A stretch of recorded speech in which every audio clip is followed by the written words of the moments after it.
high-end intellectuals, right, that people that understand big problems are arguing that, they need to let the guard down. In fact, of the United States of America, let your guard down, let these just go away. When if you go to Joe and Jane six-pack on Main Street, they're like, no, these are debts. They don't like discharge my home loan or my, loan for goods that I purchased for my business. And, on Main Street, these were looked at as just straight debts. They commercial or not, they were just debts that need to be repaid. You're totally right. And that was the mistake that the U.S. government made by not helping the regular people understand the level of destruction in Europe and what the United States should consider doing. Churchill, of course, Churchill understood that public opinion really matters in politics. Mm-hmm. He believed, of course, with Churchill's gifts, he could change hearts and minds either on paper or through oratory. He had both those gifts. Yep. And that was a piece of education that Leffingwell realized had not been given to the American people. Sure. For them to understand that difference between commercial loans and the loans to the Allies. And of course, he was writing in the Yale Law School Journal. And unfortunately, you're so right. That was a mistake on the part of policymakers in the United States. Well, it reminds me a lot of if you're, let's say you're a politically minded person and your sole goal is to get reelected. That's all that matters to you, okay? Just to call a spade, whether economic policy is good or bad, if you can get elected every 2 years or you can get elected every 6 years, it doesn't matter. You can live forever to a certain extent in politics like that. And so I was thinking a lot about like, if we just tax everyone else right now, we'll just pay off all of our entrenched debt here in America. It's like, that sounds good in a soundbite to your constituents. In the real world, it just doesn't work like that. Right. Let me pivot a little bit because, Britain's trying to address this in a formal way through the Balfour Note.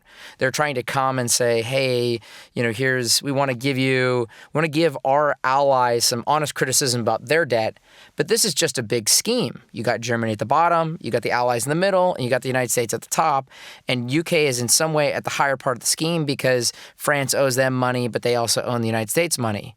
And so it's like Britain's turning to everyone else in the scheme and saying, hey, you need to be, thoughtful about what you pay back, and we'll be fair about that. But what they're really saying to the United States is you need to do the same, and everyone knows it's a backhanded statement. Is that how the Balfour Note should be looked at? The Balfour Note was for the benefit of the United States policymakers. Correct. You're absolutely right. The Allies were taking their cues from Britain. Mm-hmm. And Britain wanted to lead on it, particularly Churchill, who really did provide the conceptual framework for the Balfour Note. And the intention of the Balfour Note really was to put the United States in the position of seeing itself as a greedy creditor. Mm-hmm. And so the Balfour Note essentially said, we, Britain, will forgive all the debts of our allies if the United States will do the same. Sure. There were only two creditors for loans, war loans, and one was Britain, who funded most of the Allies' needs in the early years of the war, and then the United States. So there were only two creditors. And Britain said, they were trying to set the bar that we'll do this magnanimous, generous gesture of forgiving all of those allies who owe us money if the United States will do the same thing. It was disingenuous because virtually none of the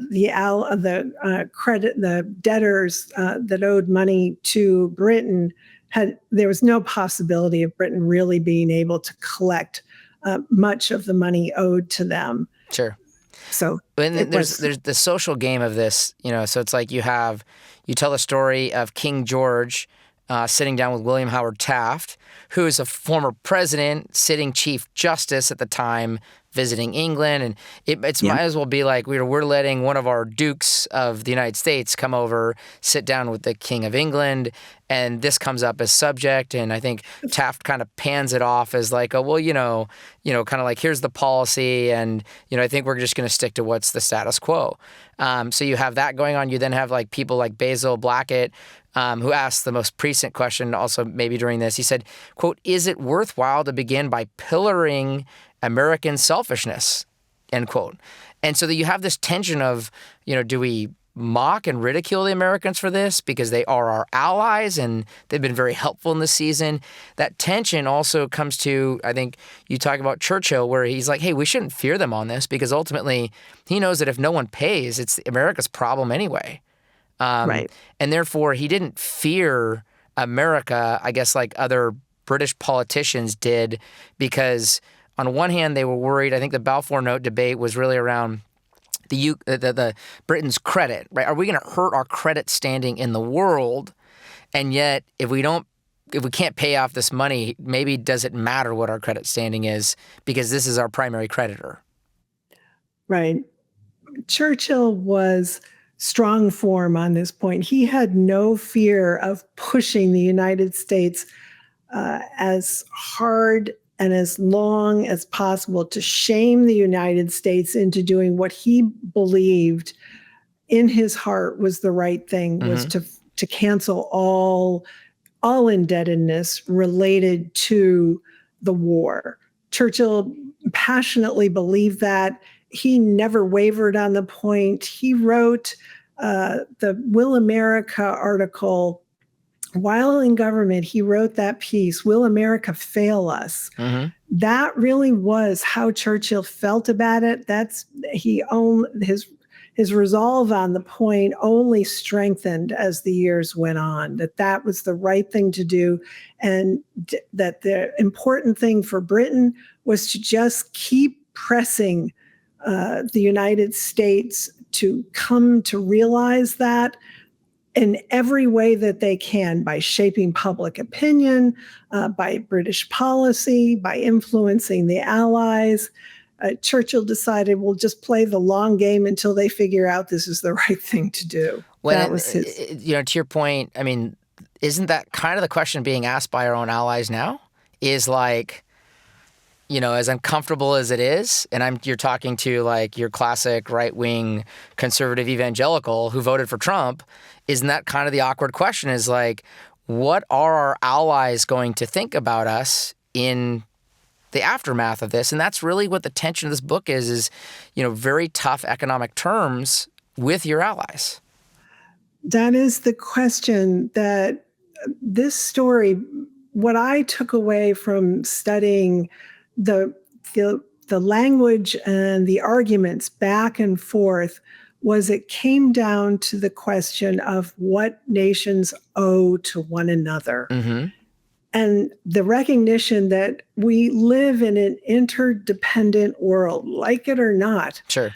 And how can we have discussions to tackle these tough questions? If you think of Mellon and Churchill were two brilliant men. They had extraordinary work ethics. They were both patriotic. They both wanted to do good things for their country. And they could not figure out how to come together and represent their 2 points of view and perhaps give the world a blueprint of how to answer this question. We're still struggling with it today. Sure. So France is causing a lot of pressure. They're, going to occupy the Ruhr, which is going to create a whole nother, problem and chain of reactions. In late 22, Churchill loses his seat in Parliament, and Parliament is taken over by the Conservatives, which, funny enough, Churchill, helped found the Conservative Party originally. At this time, he wasn't a conservative. How does this really lead to the Mellon-Baldwin agreement? Because you have new government coming in, and you have Mellon that, to your point, he's a banker. He looks at this as a restructuring, and the Mellon-Baldwin agreement is really just a debt restructuring. It is. You're exactly right. It was a debt restructuring. Stanley Baldwin, who was Chancellor of the Exchequer at the time, was sent over by Bonar Law to negotiate with Mellon. And the two of them had very productive conversations. A lot of the negotiations took place at Mellon's home. And Baldwin was then, unfortunately, Bonar Law did not like the terms. He thought that they were not fair. Mm-hmm. But Mellon had faith that Baldwin would be able to persuade Bonar Law that this was the right thing to do. And of course, from Mellon's point of view, Britain was really the only solvent debtor that the United States has. And so this was the most important settlement, and he wanted it to be completed first. He was then going to use it as a model for all others. And Mellon sent Baldwin on his way with confidence that Baldwin would be able to persuade Bonar Law that this was the best deal that Mellon would be capable of getting congressional approval for, because it was far more generous than the terms that had been dictated to the Mellon and his commission by Congress. And so Mellon was going to have to use his political capital, if you will, and the support of Coolidge to persuade Congress to agree to these terms.